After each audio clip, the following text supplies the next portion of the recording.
Ben moi, je vais me présenter à mon tour. Donc, je m'appelle Coralie. Je suis donc la formatrice en relaxation actuellement chez Vitalis. Moi, je suis sophrologue, hypnothérapeute, relaxologue, bien sûr, et je suis spécialisée dans l'enfance et la parentalité aujourd'hui. Voilà, j'exerce mon activité en cabinet, hein, sur Tours, en France. Et je reçois principalement en consultation individuelle maintenant, puisque je développe de plus en plus la formation, parce que j'adore former, et c'est aussi pour ça que on a mis en place cette nouvelle formation qui est ma première formation de base, hein, et que je pense que je maîtrise maintenant depuis un petit moment. Donc l'idée, c'était vraiment de proposer voilà, une nouvelle formation dans ce domaine, parce qu'il y avait aussi un peu de demande, hein. C'est un gros package, la sophrologie, on va l'aborder juste après. Bien sûr, j'ai accompagné des groupes, hein, puisque en sophrologie, on fait aussi des groupes de sophrologie, de relaxation aussi, hein, tout public, hein, adultes, seniors, femmes enceintes, et puis bien sûr les enfants et les adolescents.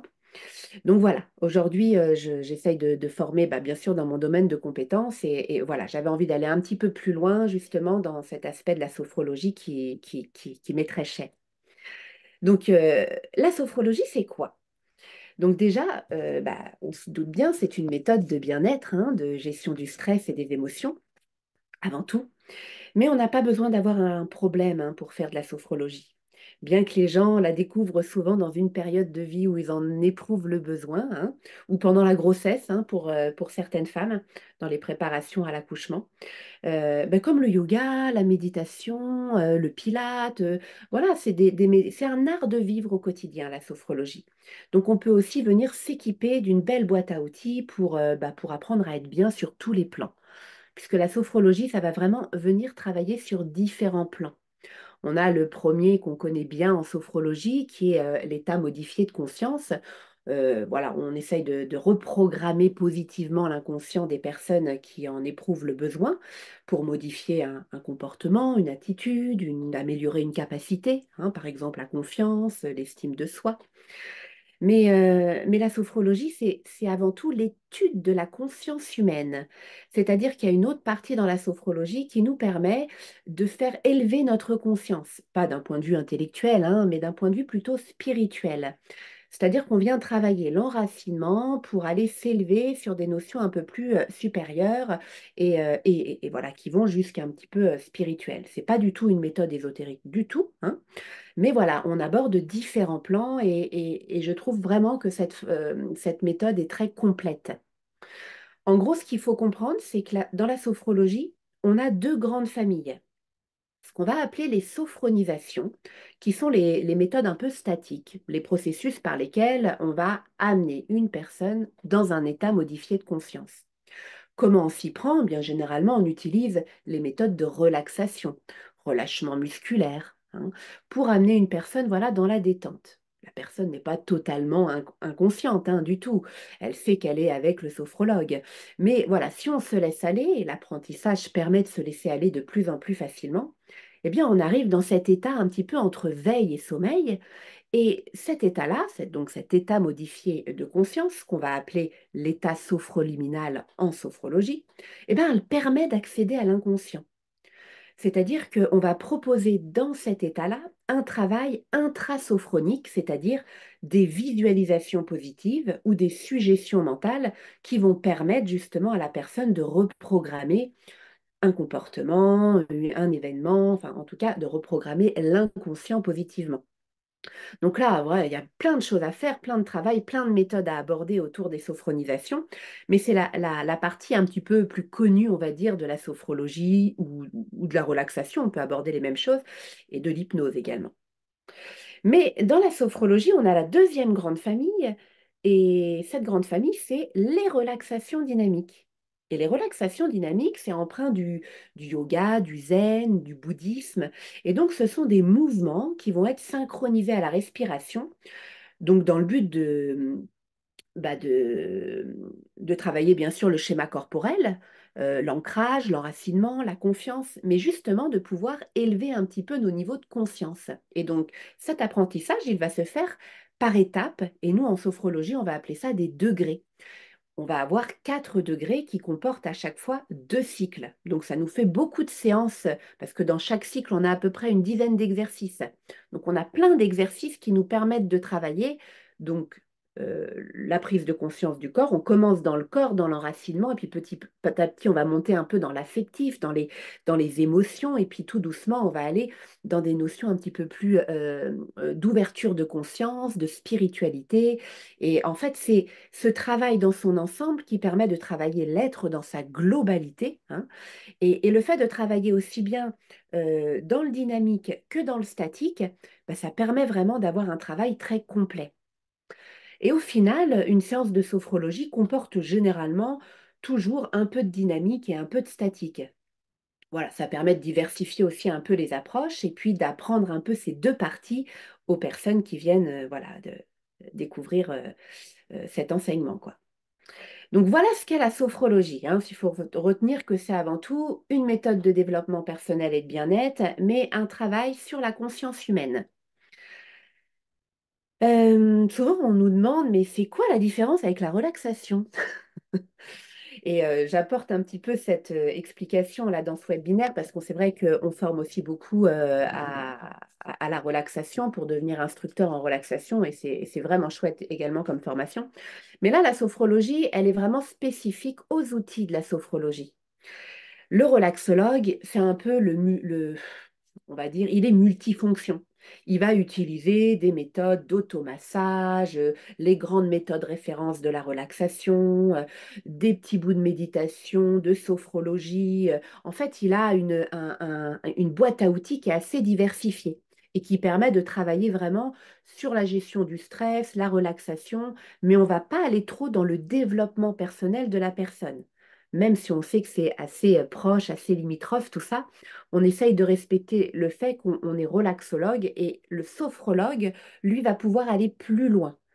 Parce que dans la sophrologie, on va avoir les méthodes recouvrantes. Les méthodes recouvrantes, c'est un peu comme la relaxation, c'est celle d'ailleurs qu'on aborde un peu en relaxation, c'est-à-dire un peu comme le terme l'indique, on se recouvre un peu comme d'une couverture de ces méthodes bien-être. Donc, bah, il y en a plein, hein, pour apprendre à gérer un petit peu notre stress, à relâcher musculairement le corps, à mettre en place des ancrages positifs. Tout ça, c'est plutôt agréable à vivre et à apprendre. Et puis, il y a les méthodes découvrantes. Et là, c'est vraiment propre à la sophrologie. Et là, on va aller un petit peu plus creuser dans l'histoire personnelle et inconsciente de la personne. Bien sûr, si elle le souhaite, hein, dans son processus de développement personnel. Mais du coup, on a des méthodes qui permettent de venir travailler un peu plus thérapeutiquement les choses que la relaxation pourrait nous apporter. C'est vraiment les deux grandes différences. Mais comme toutes ces méthodes, hein, bah, bien sûr, c'est le bien-être l'objectif de la personne, hein. Donc, c'est vrai qu'il y a des choses qui se ressemblent un peu. Là, on est vraiment dans des outils très spécifiques pour le coup de la sophrologie. Donc, pour parler un petit peu justement du programme de cette formation, pour être sophrologue, il faut avoir un certain nombre d'heures de formation. On n'a pas de petite formation de sophrologie. Maintenant, parce que le programme, il est assez conséquent, on accompagne thérapeutiquement des personnes derrière, donc on a besoin, nous déjà, de travailler sur nous, et en plus derrière, de savoir mettre en place des protocoles efficaces pour accompagner les personnes, que ce soit juste dans un processus de bien-être, d'acquisition de boîte à outils, ou dans quelque chose d'un petit peu plus thérapeutique comme on peut le rencontrer. Puis on se doute bien que des fois, les gens passent la porte d'un cabinet de sophrologue et puis, bon, bah voilà, on est un peu stressé, angoissé, on se dit que ça nous ferait du bien, donc on vient là pour chercher une petite boîte à outils, puis en fait, on ouvre la boîte de Pandore. Donc voilà, il faut être formé à tout ça et c'est pour ça que la formation, elle est assez conséquente. Donc, il n'y a pas de sophrologues qui sont formés à moins de 150 heures de formation, hein. Donc, c'est pour ça que c'est assez lourd, mais c'est rassurant en fait. On a besoin de ces heures de formation pour se sentir aussi, nous, à l'aise dans nos outils. Donc là, cette formation, nous, on a choisi de la faire sur à peu près 290 heures de formation.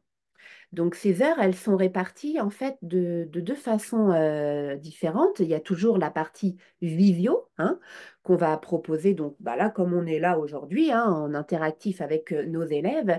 Et donc là, elle va comporter en fait 10 modules. Ces 10 modules, enfin à chaque fois, un module comporte 2 jours, hein. Donc, il va falloir voilà, valider 140 heures de formation, sachant que dans une journée, on a à peu près 7 heures de formation. Il va falloir valider 140 heures de, enfin, de présentiel visio pour pouvoir aboutir à cette formation. Et puis, on a à peu près 150 heures. Alors, ça peut être un peu plus et ça peut être un peu moins en fonction de, bah, voilà, de notre capacité d'apprentissage et de ce qu'on a besoin, de travail personnel et de pratique personnelle. Et ça, c'est très important parce qu'entre chaque module, bah, vous avez des choses à faire, à revoir, à réécouter. Et puis petit à petit, vous allez aussi tout doucement préparer votre examen pratique final qui va nous permettre de valider vos acquis, hein, et puis de vous sentir aussi confiant dans vos outils. Donc, cette validation, en fait, on demande, enfin, je demande à ce que les élèves puissent accompagner une personne dans un protocole de 8 séances. Donc, bien sûr, on a suffisamment de temps hein, pour préparer ça et accompagner les personnes. Déjà, ça commence souvent sur la dernière partie de la formation. Et puis après, on laisse quelques temps pour finir les accompagnements personnels. Et bien sûr, un 11e module arrivera pour pouvoir présenter individuellement. Donc, chaque élève présentera individuellement bah, son compte-rendu finalement de son accompagnement. Donc, voilà, ça permettra à l'élève bah, d'exposer ses idées, le protocole, le choix des techniques qu'il aura choisi d'aborder avec la personne qui l'accompagne et puis d'avoir bien sûr le retour bah, du professeur, en l'occurrence moi, pour, bah, voilà, pour renforcer ses connaissances, lui apporter du plus et surtout valider sa formation. Donc bah, c'est pour ça qu'il faut un petit peu de temps de pratique personnelle et ça se fait assez bien au final. Ça se fait assez bien. Bah, c'est aussi le choix qu'on a fait, c'est de proposer cette formation tous les lundis, en fait. On va la proposer en semaine, parce que c'est vrai qu'il y a déjà pas mal de formations qui sont proposées en week-end, que des fois, quand on veut se former à plusieurs choses, bon, bah voilà, on a aussi une vie perso parfois de notre côté et on a envie bah, quand même d'avancer dans nos projets. Donc là, l'idée de proposer le lundi, c'est aussi bah, parce qu'on se dit que c'est peut-être plus facile de poser une journée que d'en poser trois dans la semaine. Hein, donc, et puis, n'oublions pas que toutes ces formations sont enregistrées. Hein. Donc, si un jour, on ne peut pas être là un lundi ou qu'on a un empêchement ou qu'on est malade, on peut revoir le replay. Alors, c'est pas souhaité de faire la formation que en replay, puisqu'il y a quand même des interactions qui me semblent quand même intéressantes. Mais voilà, on va faire attention pour que ce soit le plus interactif possible quand même pour la personne qui reprendra après les replays, hein, parce que bah, voilà, sur une année, ça peut arriver, hein, effectivement, une absence. Mais pour dire que voilà, c'est toujours possible de le faire et le fait d'avoir cette régularité, eh ben, ça va permettre d'être toujours un petit peu dedans, d'être coaché en permanence, voilà, de revoir nos pratiques, de créer un groupe aussi soudé hein, dans les élèves qui vont participer. Donc voilà, c'est vraiment l'idée et puis on verra un peu comment ça va évoluer en fonction des demandes, bien sûr, sur peut-être d'autres journées ou des week-ends, on verra, mais en tout cas, c'est comme ça qu'on la développe pour l'instant. Pour le programme, je ne sais pas si vous avez déjà vu le programme en ligne apparaître ou pas. C'est peut-être encore un petit peu tôt, mais dans ce webinaire, moi, je vais vous l'apporter un petit peu. Alors, on le détaille rapidement hein, pour vous permettre de voir vraiment par quoi on va passer module par module. Mais je ne rentre pas trop dans le détail parce que ça ne vous parle pas encore forcément. C'est des termes un peu spécifiques, sophro. Donc, voilà, c'est juste pour vous donner un peu les grandes lignes et les sujets qu'on aborde au cours de cette formation. Alors, le premier module, c'est bien sûr l'introduction à la sophrologie. Hein. Ces 2 premiers jours, donc ces 2 premiers lundis, vont vous permettre de découvrir voilà, ce qu'est la sophrologie, son historique, son histoire, son origine, hein, les outils qu'on utilise en sophrologie, donc les différentes méthodes, les différents états de conscience modifiés aussi, comme on en parle beaucoup, bah, qu'on comprenne bien comment ça se passe et comment on s'y prend, qu'est-ce qui se passe dans cet état modifié de conscience. On va voir justement les 2 grandes familles de la sophrologie, hein, comme je l'ai dit juste avant, donc les sophronisations et les relaxations dynamiques. Et puis, bien sûr, on va pratiquer à chaque fois. À chaque module, on aura une partie théorique et une partie pratique, hein. On va essayer d'équilibrer ça pour que ce soit le plus vivant possible et qu'à chaque fois qu'on apprenne quelque chose, on puisse tout de suite le mettre en application entre nous, entre élèves. Et puis parfois, c'est moi qui anime, surtout au début, hein, forcément, le temps que vous puissiez découvrir un peu les méthodes. Je fonctionne beaucoup avec des enregistrements et de toute façon, sur les plateformes qui vous seront dédiées, hein, à cette formation, vous allez retrouver à chaque fois un manuel de formation spécifique à chaque module. J'ai souhaité ne pas donner un manuel énorme, complet de toute la formation dès le départ parce que je trouve que bah, voilà, quand on n'a pas vu les choses, on s'y perd. C'est presque décourageant d'avoir un gros pavé. Je préfère vous donner un manuel qui sera complet par rapport à votre module et que vous pourrez reprendre à chaque fois. Vous allez pouvoir voir comme ça l'évolution. Donc, un manuel à chaque formation, des vidéos, hein, surtout pour tout ce qui va être un petit peu visuel et physique, comme les relaxations dynamiques, où là, c'est pas juste une voix qu'on entend, c'est tout des mouvements à apprendre. Donc, voilà, tout ça sera mis à disposition sur la plateforme. Euh, et donc, une partie théorique, une partie pratique. Le deuxième module concernera la sophrologie et la gestion du stress. Bah oui, on rentre tout de suite dans le sujet. On va parler du stress, des généralités du stress, comment ça se développe, les grands mécanismes, les différents tests de stress qu'il existe, les troubles justement de l'anxiété, comment ça peut se manifester dans un corps, et puis toutes les préparations mentales aussi qu'on peut proposer en sophrologie qui permettent justement d'accompagner au mieux ces moments où on est stressé. Et puis on abordera bien sûr les techniques de respiration, les grandes techniques sur lesquelles, les techniques un peu référentes de la sophrologie qui sont issues pour le coup de la relaxation. Je pense à Schultz, Jacobson, et puis les méthodes de base de sophrologie, hein. Troisième module, aborder les méthodes de découverte. Donc, cette deuxième partie, c'est comment je fais pour rentrer un petit peu plus dans l'accompagnement thérapeutique d'une personne. Donc, on va parler un petit peu des anamnèses.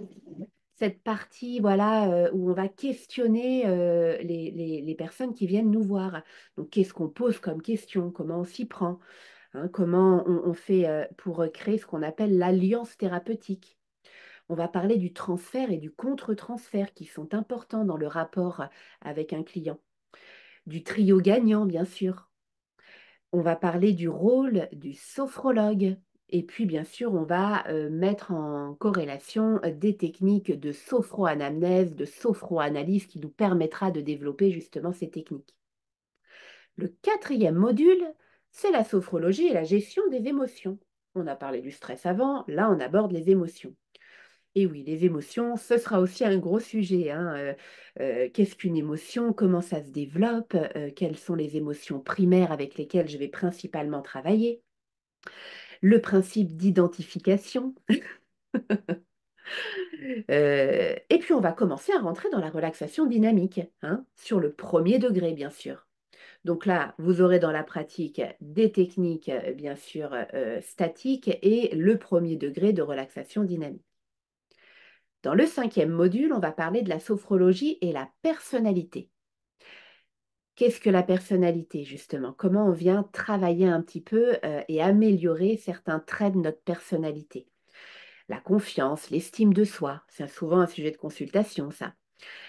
Comment optimiser sa personnalité avec la sophrologie? Donc, avec la relaxation dynamique, on a des exercices qui permettent de travailler justement l'ancrage, l'enracinement, la posture bah, dans notre monde, hein, sur cette terre, dans notre vie sociale, professionnelle, etc. Et puis, on apportera des sophrologies, justement, personnalité et des sophrologies jeu positive. Donc ça, on les pratiquera et vous vous entraînerez bien sûr entre vous. Et on abordera le niveau 2, le deuxième degré de la relaxation dynamique. Le sixième module concerne la sophrologie et la communication. On abordera la communication, les généralités, bien sûr, la communication non verbale. On apprendra à optimiser sa communication avec la sophrologie, hein, et avec donc les proches qui nous entourent. Ça, c'est important pour un sophrologue de savoir communiquer et d'apporter justement cette valeur-là aux personnes qui viennent nous voir. Donc, on travaillera justement des techniques qui nous permettront d'être bien dans notre corps et bien à l'écoute des autres. Et on travaillera le troisième degré de la relaxation dynamique. Pour le septième module, on rentre dans la psychopathologie. Donc, sophrologie et psychopathologie. On va essayer de connaître les différentes pathologies, les névroses, les psychoses, les troubles du sommeil, les dépendances, les phobies, tous les troubles d'anxiété, tout ce qui peut venir perturber bien sûr la vie de plein de gens, et la place de la sophrologie dans tout ça, parce que oui, il y a une place importante à donner à la sophrologie. Bien sûr, c'est complémentaire à d'autres techniques, à d'autres approches que les gens font souvent à côté, psychothérapie, psychanalyse, médecin, yoga, etc. Ça ne remplace rien, c'est très complémentaire. Au contraire, ça vient travailler des choses là où la médecine n'intervient pas. Donc, bien sûr, on verra des techniques à ce moment-là de sophronésie, de sophrocorrection, on appelle ça comme ça en sophrologie, pour venir travailler justement ces troubles d'anxiété spécifiques, ces pathologies. Pour le huitième module, on rentre dans la sophrologie et les protocoles. Et oui, il va falloir qu'on mette en place des protocoles, qu'on sache quand même accompagner dans un sens dans un sens logique, on va dire, les personnes. Donc, définir le principe de protocole, établir un protocole, définir les différentes phases d'un protocole, que ce soit d'un point de vue préventif, curatif ou pour clôturer des séances. Comment on accompagne également individuellement une personne. La première séance, qui est très importante. Tout ça, on l'abordera dans ce module-là. Et bien sûr, on fera des jeux de rôle, des cas concrets à chaque fois pour nous mettre tout de suite en situation. Le neuvième module va être consacré pour le coup un peu plus au groupe, puisque là, on aura vu l'individuel, le module précédent. Là, on se consacrera un peu plus à l'accompagnement en groupe. C'est très bien de faire les deux, de faire du groupe et de l'individuel. C'est très formateur. Voilà, on ne travaille pas les mêmes choses. C'est très intéressant, surtout au début de notre métier de sophrologue, de pouvoir un peu toucher à tout pour après, éventuellement, se spécialiser dans un domaine, un public, mais c'est très formateur. Donc, le concept de l'accompagnement en groupe, le travail de réciprocité d'un groupe qui porte aussi, qui est très important. Le bâton de parole qu'on peut introduire également dans les techniques de groupe. Et puis, voilà, les fiches séances, comment on suit aussi nos groupes, comment on s'y retrouve, les thèmes qu'on peut proposer. Enfin, il y a plein de choses à aborder dans les groupes. Et donc, bien sûr, on travaillera les animations de groupe entre nous sous forme de jeux de rôle, en petits groupes, et on abordera le quatrième degré, qui sera le dernier de notre cursus de relaxation dynamique. Le dixième module, ce sera sur la douleur, sophrologie et douleur. Donc là, les douleurs, les différents stades de la douleur, comment gérer la douleur avec la sophrologie, les maladies auto-immunes, les acouphènes, les douleurs ponctuelles. Il y a plein de choses aussi qui peuvent perturber les gens au quotidien au point de vue de douleur. Et là, la sophrologie, elle a également encore toute sa place. Donc, on verra des techniques un peu plus spécifiques, qu'on va appeler des sophro-reconstructions un peu cellulaires et de gestion de la douleur qui permettront d'aborder ces points-là. Et on va parler surtout de l'examen pratique, parce que là, on arrivera au bout de notre cursus. Bien sûr, entre chaque module, vous aurez travaillé tous les aspects de la formation, toutes les techniques, et vous aurez peut-être commencé à travailler un petit peu avec des cobayes qui vous entourent, soit des personnes de votre famille, soit voilà, des connaissances. Il y a toujours des gens gratuitement qui seront d'accord de se laisser aller à la sophrologie. Donc, pour vous parler un petit peu de l'examen pratique, donc c'est vraiment ça, l'accompagnement d'une personne sur un protocole de 8 séances, sur un thème que vous choisirez, peut-être qui sera le thème de la personne, sur quoi elle aura besoin de travailler, comment vous allez pouvoir l'accompagner progressivement au cours des séances de sophrologie. Pouvoir faire un petit récap de chaque séance, hein, et puis déterminer pourquoi vous avez souhaité apporter telle technique ou telle technique. Et ça, ce sera effectivement euh, fait sous forme de, comme une présentation de mémoire, sauf que c'est pas un mémoire, c'est un compte rendu d'accompagnement. Donc voilà, effectivement, il faut avoir un petit écrit de proposer ou de présenter sur un PowerPoint, vous ferez comme vous voulez, et puis cet échange avec le formateur. Donc voilà un peu la formation comme elle est construite. Une fois qu'on est formateur, qu'est-ce qu'on fait de cette qualification de sophrologue? Ben, on peut en faire plein de choses. On peut en faire plein de choses. Donc, bien sûr, l'objectif, c'est quand même de s'installer en tant que sophrologue. Mais attention, ça peut être complémentaire à autre chose, en fait. Certaines personnes font cette formation de sophrologie dans le but d'acquérir ces outils et de les rajouter à leur pratique déjà de thérapeute ou de professeur de yoga, de pilates, peu importe. D'autres souhaitent être vraiment dans un cursus de reconversion et donc choisissent la sophrologie. Cette sophrologie, elle peut être proposée en cabinet libéral, bien sûr, dans les hôpitaux ou dans les centres de santé, parce que c'est une méthode qui est pas mal reconnue par la médecine. Elle est maintenant aujourd'hui remboursée par de nombreuses mutuelles. Ça, c'est important ce que je vous dis parce que c'est quand même une vitrine assez importante, surtout pour drainer une certaine clientèle. Aujourd'hui, tout a un coût. On sait que toutes ces méthodes bien-être ont un coût. En référence, je peux vous donner à peu près 60 € la consultation de sophrologie en individuel et à peu près 20 € pour une personne qui intègre un groupe. Après, ça diffère en fonction de votre lieu d'habitation, hein. Bien sûr, il faut faire une moyenne. Ça peut être 50 € ou 70 euros. 60 euros, c'est une petite moyenne. D'accord? Donc, bah oui, c'est un coût quand même pour les gens qui la choisissent, hein, surtout quand on fait ça sur plusieurs séances. Donc, avoir une partie qui peut être remboursée par la mutuelle, bah, c'est pas mal, hein. Donc, avoir la sophrologie comme vitrine, même si derrière on a d'autres outils, hein, et qu'on propose aussi au cours de nos séances un peu de yoga ou de méditation ou de relaxation. Après, c'est votre identité, vous, de thérapeute, qui fait toute la différence. Mais voilà, il y a ce côté un peu reconnaissance de l'État qui est quand même importante dans la sophrologie. Elle a maintenant plus de 60 années, la sophrologie, donc elle a été reconnue pour son efficacité, hein.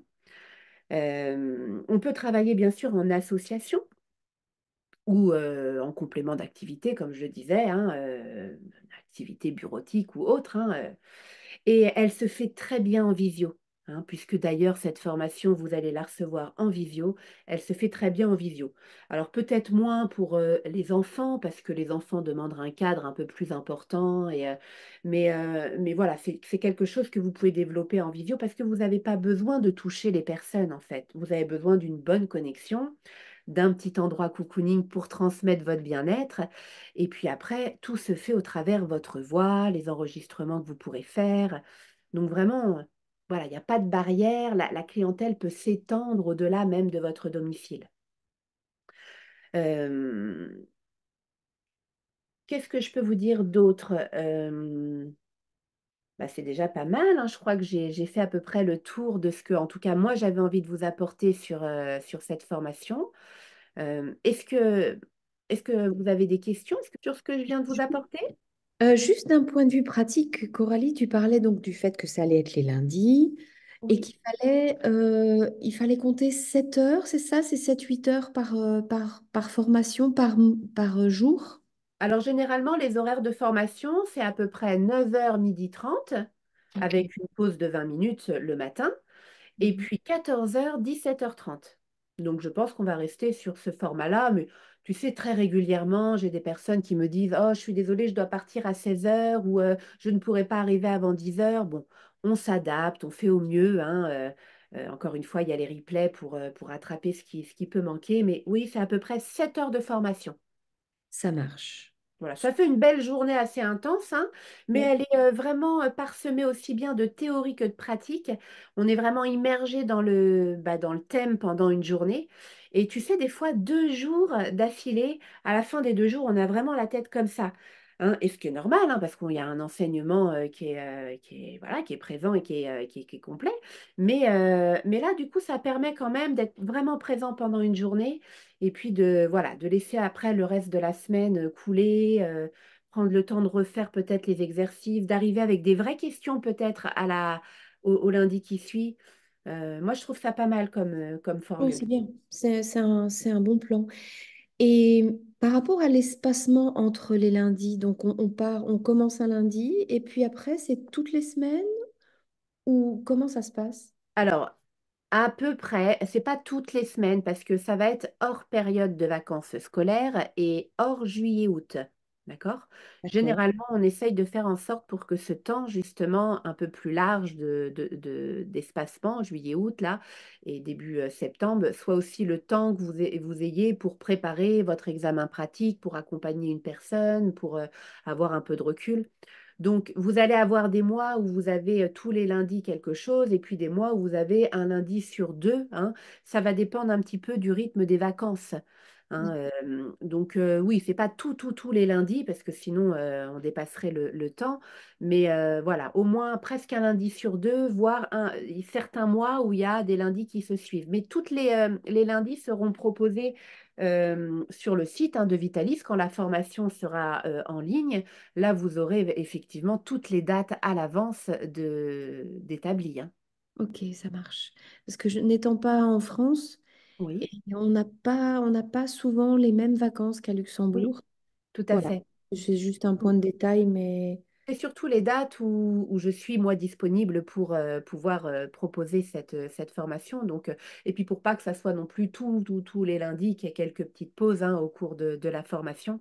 super. Donc là, voilà, le programme et les dates seront de toute façon communiquées par Vitalis. Si tu as besoin de les avoir en amont, n'hésite pas à voir avec le bureau de Vitalis, hein, je pense qu'ils seront de bons conseils. Super. Et donc, je suis très mauvaise en calcul. Du coup, je vais peut-être poser une question très bête, mais ça durera alors pendant quoi, 7 mois, 8 mois, quelque chose À comme ça? peu près, alors là, la première formation va commencer en janvier, parce que là, c'est la toute première, donc peut-être que par la suite, on la commencera en septembre, comme sur une année un peu scolaire. Ouais. Et là, elle va commencer en janvier 2025 et elle se terminera à peu près en septembre avec la pause, sachant que septembre sera principalement réservé au passage individuel pratique de chaque élève. Donc, le temps de formation se fait sur 6 7 mois surtout.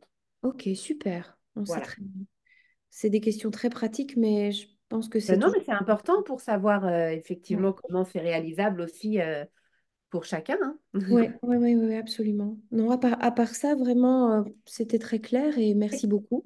Est-ce que c'est clair dans la définition de la sophrologie, dans les différentes méthodes qu'elle peut proposer? Est-ce que Oui.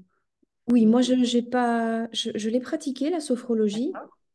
Donc, je sais pas si je suis un peu, du coup, c'est un peu biaisé et Oui, c'est possible. voilà.